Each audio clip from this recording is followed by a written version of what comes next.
Microchips, CARMAX, and who's making money? Welcome to another automotive news update. Hello, it's Elizabeth from the Homework Guy team.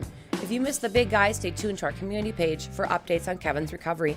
Your outpouring of prayers and support has been tremendous and appreciated. Today's menu includes a microchip shortage update, used car prices, CarMax makes a killing, and new car makers, the winners and losers of 2021. Remember, you can use the cool new chapter feature below to fast forward to exactly the part you're looking for. Let's roll.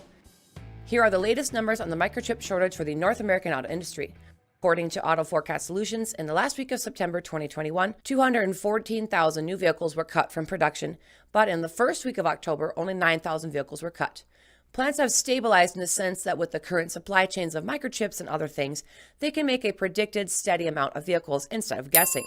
This is the fourth quarter of the microchip shortage. The company Auto Forecast Solutions estimates that the auto industry could lose 10.3 million vehicles from planned production before this is all over. Over the pond, Europe took a much bigger production hit. 77,000 additional vehicles were cut in the first week of October. Auto Forecast Solutions. The name sounds nice, but I don't think they gave us any solutions. You gotta love how these consulting agencies make the big bucks, telling everyone how bad it's gonna be and counting up the losses while they make a killing and fees themselves. Oh, the good old car industry. Oh, well, that's any industry, I guess. So what's the real effect of fewer new vehicles being built, besides high prices and demand for vehicles? Dale Pollock, Executive VP of Cox Automotive, shared recently that the used car pandemic hangover could last for years because of two major pipelines for lightly used cars and trucks which remain empty. This includes all the unbuilt vehicles that would have been leased for 2 to 3 years and returned to the auctions, as well as fleet vehicles sold to rental car companies. Pollock says this is down about 57% from last year as of August. And instead of rental car companies selling their vehicles to auctions, they are showing up and they are buying those suckers. So, is now a good time to buy a used car? Typically, used car prices have dropped in the back-to-school time of year to make room for the new models. But in 2021, prices remain at all-time highs, boosted by the new vehicle shortages and, unfortunately, things out of our control like Hurricane Ida, which Carfax estimates to have flooded and damaged as many as 212,000 vehicles. The car market seasonality, when you get better deals on cars in certain seasons, could still be a few years away. And overall, the late model used car shortage is going to be with us for years until we can catch up. CEO Bill Nash of CarMax, which is the largest used vehicle retailer in the U.S., said his inventory is about 30% lower than he wants it to be, but he feels he's in a good market position. Nash reports that his wholesale cost on used vehicles was up an average of $3,000 per unit. They sold 419,000 vehicles in the second quarter of 2021 alone, with a net revenue of $296 million. In case you're wondering, that means that after they paid for the cars themselves, paid the salesmen, the employees, and their bills, CarMax itself made an average profit of $705.95 per vehicle. Remember how Kevin teaches that it's fair for dealers to mark up their vehicles $1,200 to $1,500? Well, that's because that's enough to pay everyone and all the bills. I would say CarMax hit that margin and then some. CarMax bought 364,000 vehicles from consumers in the second quarter alone this year, 59% more than quarter two of last year. And get this, 188,000 of these vehicles were bought through the company's instant appraisal and cash offer tool on their website, which is the biggest feather in their hat. This tool was a joint effort from last year with Edmunds, but CarMax just went ahead and bought Edmunds out this year for $404 million. Hey, if you can't beat them, buy them.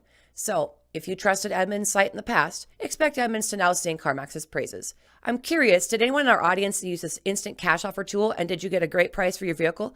Comment below if you have a personal experience with CarMax. And if you don't know very much about CarMax, you can check out our video about the 5 types of used dealerships by clicking on the card link above and selecting it from the list that appears on the side. By the way, CarMax is currently understaffed, so if you're looking for a job, tell them the Homework Guy sent you. I'm guessing they'd be thrilled because you know so much about the car industry already. Well, it's time for the new car manufacturers, winners and losers for the first 9 months of 2021, compared to the first 9 of last year. These automakers had a higher sales percentage so far this year over last year, same time. It demonstrates which companies planned ahead for supply chain issues, they know their appeal in the current market, and they have either grown or shrunk this year. Sitting at the top is Genesis with 204% growth, Tesla 65% growth, BMW 35%, Mazda 34%, Hyundai Kia 33%, Lexus 31%, Audi 31%, Volvo 29%, Toyota 28%, Buick 27%, and a few others.